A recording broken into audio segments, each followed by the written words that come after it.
Oi, este é o vídeo do 11º dia do Veda edição 2020 e o que temos para hoje é a resenha do conto O Fim do Mundo, escrito por Joaquim Manuel de Macedo, aqui da coletânea Páginas do Futuro, contos brasileiros de ficção científica, dentro do nosso projeto Contos do Meio Dia, também edição 2020.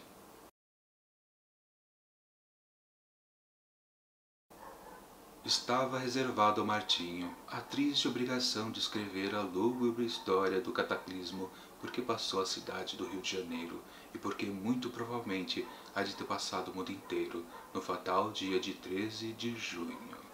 Assim começa o fim do mundo, que conta a história de Martinho, que tem que fazer, claro, o obituário, literalmente, do mundo inteiro. Olha só que coisa bacana, animadora. Mas tem um probleminha, né?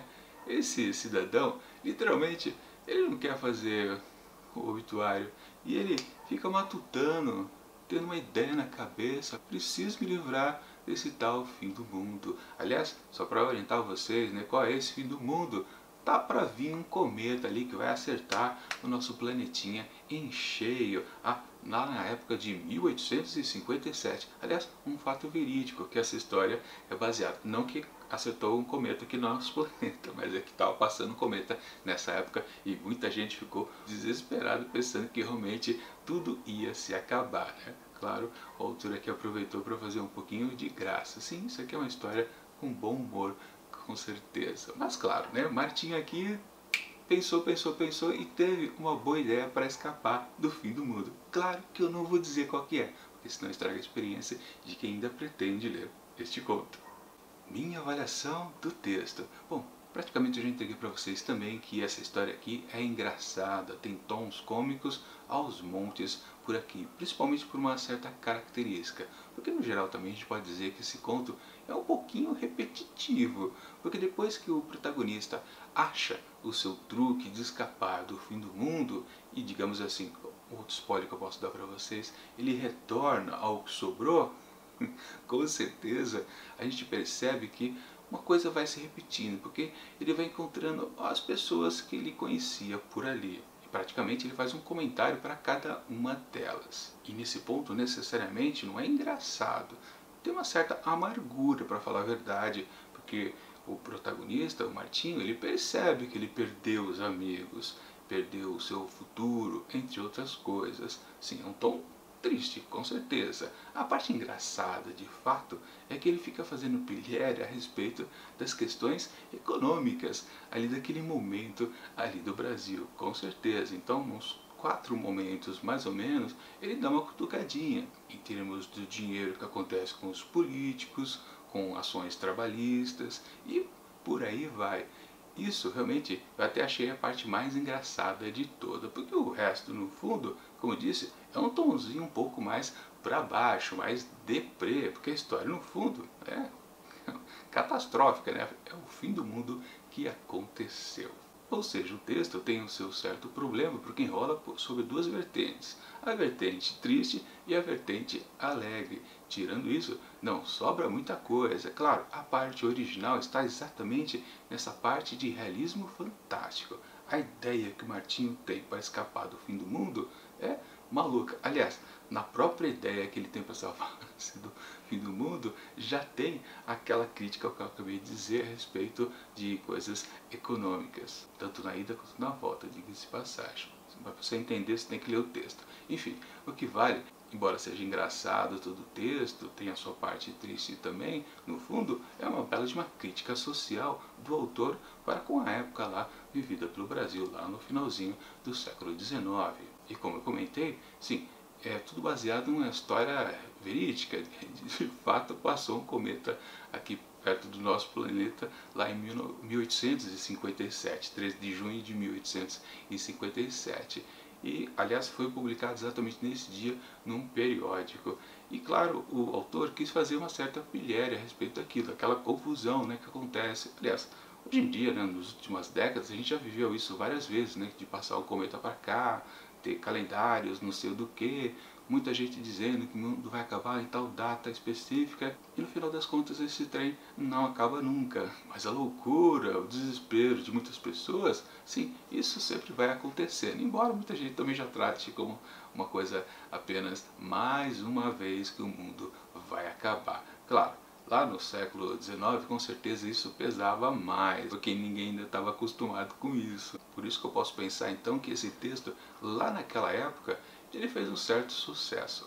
Aliás, aqui no texto de introdução desse conto, nós temos um depoimento do próprio Joaquim Manuel de Macedo, onde ele fala exatamente isso, que esse texto, com certeza, depois que ele tiver sido publicado, que vai fazer um certo sucesso, com certeza, porque todo mundo estava com aquela preocupação, depois ele será fatalmente esquecido.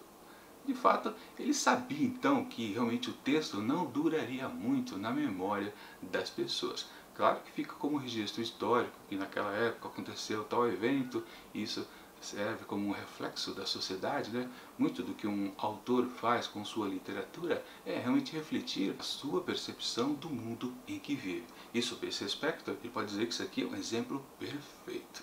Mas, como já comentei, é um texto que realmente não dá para marcar muito. A gente não tem muito o que temer a respeito disso, de um fim do mundo, por tantas vezes isso já ter acontecido.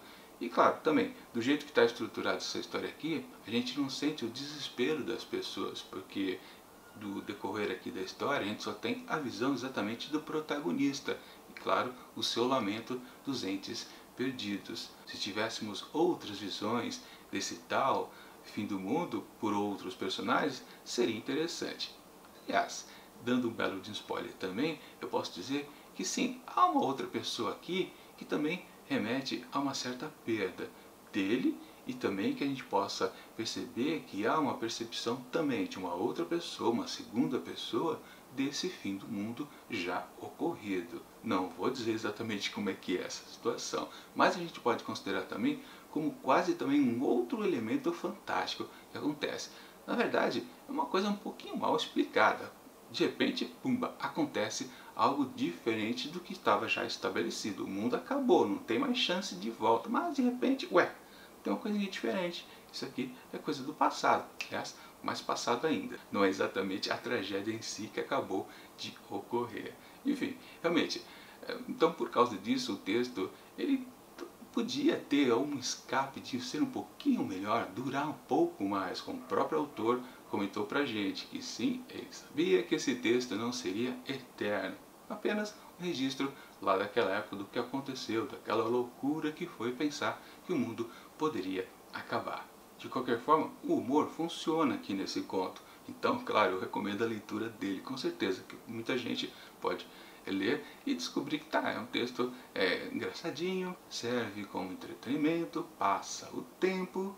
Também estamos em tempos bicudos, em tempos de quarentena, a gente precisa mais se divertir, mesmo que aqui, essa tragédia aqui, seja muito distante do que a gente está vivendo hoje em dia. Claro, um mundo real, aqui estamos num mundo ficcional. Enfim, para esse texto aqui, realmente não dá para dar uma boa nota, mas também não dá para dizer que é um texto fraco, muitos vão gostar bastante. Portanto, para O Fim do Mundo, escrito por Joaquim Manuel de Macedo, eu atribuo apenas 3 asteriscos. Acho que está de bom tamanho.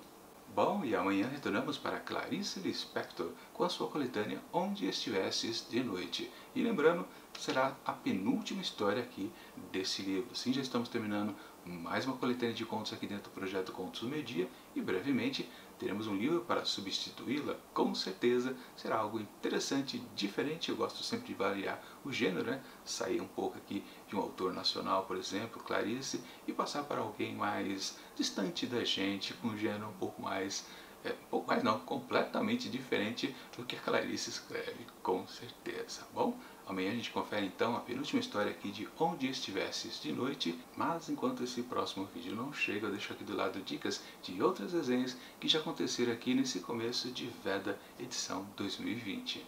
E tchau!